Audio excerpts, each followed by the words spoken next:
السلام علیکم السلام صاحب، معاشیات میں اور جو سوشل سسٹم ہوتا ہے اس میں یہ ایک مسلمان پر جو کہ یا برطانیہ میں رہ رہا ہو یا پاکستان میں رہ رہا ہو وہ انکم ٹیکس دیتا ہے، اس کے ساتھ اس پہ دینی فرض ہے کہ وہ خیرات بھی نکالے، زکوٰۃ بھی نکالے، وہ بھی ایک فارم آف ٹیکس ہوتا ہے. تو یہ ڈوئل ٹیکسیشن کی سسٹم کی انسان پہ کیوں یہ برڈن ہے؟ وہ جو ٹیکس دیتا ہے دنیا کو جی، اس کا تعلق جن امور میں خرچ سے ہے. اگر اسلامی ٹیکس کا، جس کو آپ ٹیکس کہہ رہے ہیں، جی، اس کا تعلق بھی انہی ضروریات سے ہو تو پھر ضرورت نہیں رہتی. لیکن جو ٹیکسیشن اسلام نے رکھی ہے جس کو زکوٰۃ کی، جی، اس کی ضروریات پڑھ لیں. قرآن کریم نے بیان فرمائی ہیں کہ انہیں مقاصد پہ وہ خرچ ہوگا. اگر وہ ساری ضرورتیں وقت کی حکومت پوری کر رہی ہو آپ کے ٹیکس سے تو اس کے اندر وہ ٹیکس جذب ہو جائے گا. لیکن اگر بعض ضرورتیں باقی رہ جائیں تو قرآن کا ٹیکس کس طرح ادا ہو جائے گا اس حکومت کو؟ قرآن کی مذکورہ ضرورتیں تو وہی پوری کریں گے جو قرآن پر ایمان رکھتے ہوں اور ان کو روپے کی ضرورت رہتی ہے. اور دوسرے اسے ٹیکس سے مشابہ قرار دینا ویسے ہی غلطی ہے. نہیں، میری ٹرم معاف کیجیے گا، غلط تھی. آپ کی مجبوری ہے یہ کہنا چاہیے، کیونکہ اس کے لیے کوئی اور اچھی اصطلاح موجود نہیں ہے. زکوٰۃ کا جو مضمون ہے قرآن کریم میں جو بیان ہوا ہے، اس کے جو مختلف پہلوؤں سے اس پر غور کریں تو آپ کو معلوم ہوگا کہ زکوٰۃ کا ایک مفہوم یہ ہے کہ جب آپ خدا کی راہ میں خرچ کرتے ہیں تو آپ کا پیسہ کم نہیں ہوتا بلکہ اللہ اس میں برکت ڈالتا ہے اور بڑھتا ہے. تو وہ کیسا ٹیکس ہو گیا ہے جو دینے کے بعد بڑھ جائے؟ دنیا میں تو کوئی ایسا ٹیکس نہیں ہے. تو اگر آپ کسی اور وجہ سے بھی وہ ٹیکس زکوٰۃ کا باہر کا ٹیکس سمجھ کر زکوٰۃ نہ دیں تو اپنا نقصان کریں گے.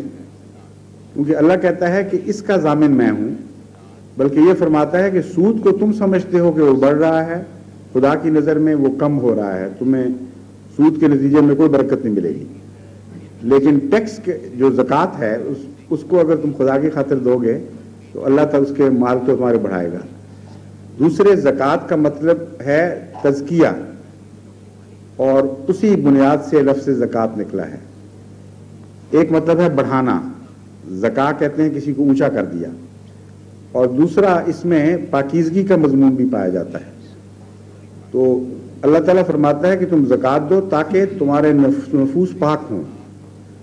اچھے مقصد کی خاطر جب آپ کوئی قربانی دیتے ہیں تو آپ کے اندر اسی کے نتیجے میں پاکیزگی پیدا ہو جاتی ہے. ایک نوبل کاز کے لیے جب آپ خرچ کریں تو امیجیٹ ایکسپیرینس ہوتا ہے انسان کا کہ اپنے آپ کو پہلے سے بہتر سمجھتا ہے.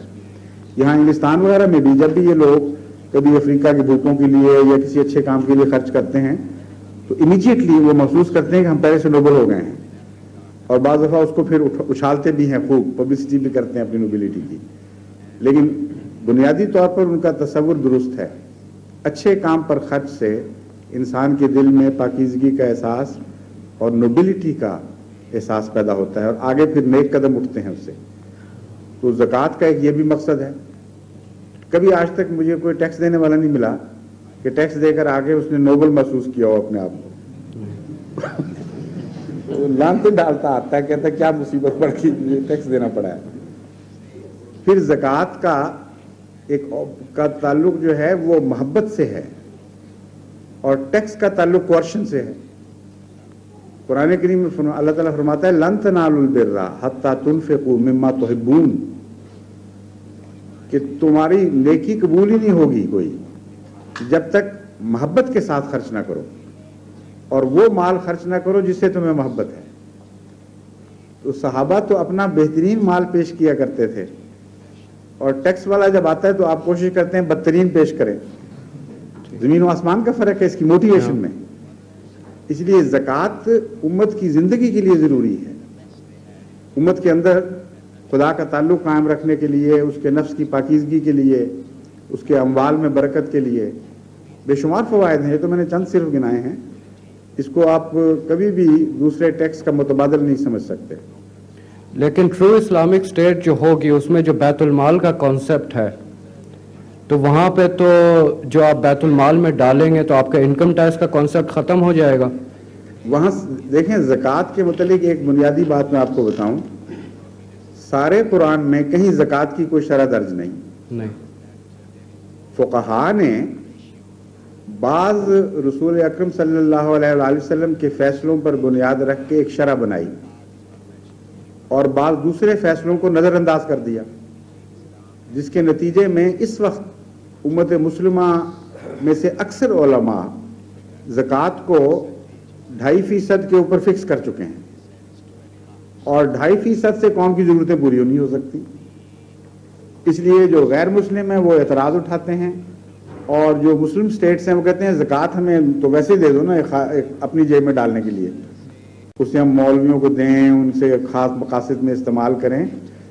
جہاں تک اسٹیٹ کا تعلق ہے زکوٰۃ پوری ہو ہی نہیں سکتی, اسٹیٹ کرافٹ کے لیے ہمیں ٹیکس دینا پڑے گا, لینا پڑے گا.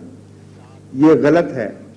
قرآن کریم نامکمل کتاب تو نہیں, نعوذ باللہ من ذالک. یہ ہو کیسے سکتا ہے کہ قرآن کریم نے ان ضروریات میں اسٹیٹ کی ضروریات بھی بیان کی ہوں اور اسٹیٹ کی ضروریات نہ چل سکیں.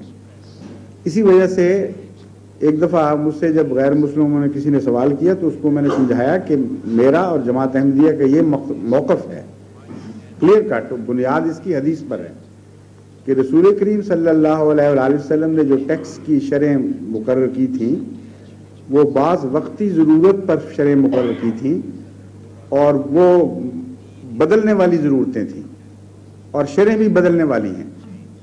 مثلا سونا اور چاندی, ان دونوں پر جو زکوٰۃ کی اس وقت شرح مقرر تھی اس کے نتیجے میں قریباً برابر زکوٰۃ بنتی تھی, اور بعد میں ویلیوز بدل گئیں. اب اگر آپ چاندی پہ زکوٰۃ دیں تو وہ کچھ بھی نہیں بنتی اس شرح کے ساتھ, سونے پر دیں تو وہ اس وقت سے بڑھ جاتی ہے جو اس وقت تھا, اور سونے کی مارکیٹ میں قیمت گر جائے اور چاندی کی مارکیٹ میں قیمت گر جائے تو اس اسٹیٹ کی ضروریات پہ فوراً گہرا اثر پڑ جائے گا. اس لیے اصل بحث یہ ہے کہ آن حضرت صلی اللہ علیہ وآلہ وسلم کے تمام اقدامات کو دیکھا جائے, مختلف وقت میں دیکھا جائے کہ زکوٰۃ کو آپ نے کیا سمجھا اور کس طرح نافذ فرمایا. ایک موقع پر مثلا آپ تھے غزیے پہ, کسی پہ تشریف لے جا رہے تھے اور اموال تھوڑے ہو گئے, سپاہی اس وقت سب اپنے اپنے راشن خود لے کر چلا کرتے تھے, اپنے ذمہ دار ہوا کرتے تھے. حضرت صلی اللہ علیہ وآلہ وسلم نے فرمایا کہ سارے اپنے اموال اکٹھے کر دو, جو کچھ کسی کے پاس ہے. سب نے اکٹھا کر دیا اور آپ نے پھر برابر سب پہ تقسیم کر دیے. جب قوم کی ضرورت اتنی بڑھ جائے اور حاصل اتنا تھوڑا ہو جائے کہ خطرہ ہو کہ بعض ضرورتیں پوری نہیں ہوں گی, تو اس وقت یہ ہے زکوٰۃ کا طریق ہے. حکمن فرمایا ہے, آپ نے کوئی توئی تحریک نہیں کی تھی, اور صحابہ نے اس پر عمل کیا اور اس کے نتیجے میں برکت پڑی. سارے لشکر کی ضرورتیں پوری بھی ہو گئیں, مگر سب نے تکلیف میں بھی تھوڑا تھوڑا سا حصہ لیا. تو بعض وقت زکوٰۃ کا یہ معیار بن جاتا ہے. بعض وقت قرآن کریم کے اصول کے مطابق مختلف اقتصادی نظاموں, مختلف ممالک میں مختلف معیار بن جائیں گے زکوٰۃ کے. فرماتا ہے وفی اموالہم حق للسائل والمحروم, کہ جو امراء ہیں قوم کے ان کے اموال میں حق ہے. یہ نہیں فرمایا صدقہ دینا ہے, فرمایا حق ہے للسائل والمحروم, سوالی کے لیے اور محروم کے لیے. اس کا مطلب یہ ہے کہ اگر زکوٰۃ کے بعد قوم میں پھر بھی سائل باقی رہیں اور محروم باقی رہیں, محروم سے مراد ہے جن کی کم سے کم ضروریات زندگی پوری نہیں ہو رہی, تو قرآن تو یہ کہہ رہا ہوگا کہ حق تمہارے مالوں, امیروں کے مالوں میں چلا گیا ان کا, اور مولوی کہہ رہا ہوگا نہیں ہم نے زکوٰۃ کی شرح پوری کر دی. تو کس کی بات مانیں گے آپ؟ پھر ثابت ہوا کہ قرآن کریم نے کوئی ایسی شرح فکس نہیں کی جو ہر زمانے کے لیے لازماً اطلاق پائے. اصول مقرر فرمائے ہیں, اور ان میں سے ایک یہ ہے کہ کسی قوم میں اگر کوئی شخص بھوکا مر رہا ہے یا کم سے کم زندگی کا معیار اس کا پورا نہیں ہو رہا, اوڑھنے کے لیے کپڑے نہیں, اوڑھنے بچھونے کے لیے بستر نہیں ہے, پہننے کے لیے کپڑے نہیں, چھت پر سر پہ چھت نہیں, تعلیم کے لیے جو بنیادی ضرورتیں وہ پوری نہیں ہو رہی, اعلیٰ تعلیم یافتہ بچے ہیں, ذہن اچھے ہیں ان کے, غربت کی وجہ سے تعلیم سے محروم رہ رہے ہیں, تو جب محروم کا لفظ آئے گا فوراً ذہن اس آیت کی طرف چلا جائے گا. وفی اموالہم حق للسائل والمحروم. پھر دوسری جگہ فرمایا وفی اموالہم حق معلوم للسائل والمحروم, کہ ان کے اموال میں ایک معلوم معین حق ہے. تو بعض جگہ معین زکوٰۃ کا ذکر ہے, جیسے کہ رسول اللہ صلی اللہ علیہ وسلم نے معین کیا بعض موقعوں پر, بعض جگہ غیر معین زکوٰۃ کا ذکر فرما دیا. تو اس اصل کے پیش نظر تو اسلامی حکومت کے ہاتھ بڑے وسیع ہو جاتے ہیں, اور کوئی بھی زکوٰۃ کا نظام ایسا نہیں جو کسی وقت کے ساتھ فکسڈ ہو جائے, کسی قوم کے ساتھ فکسڈ ہو جائے.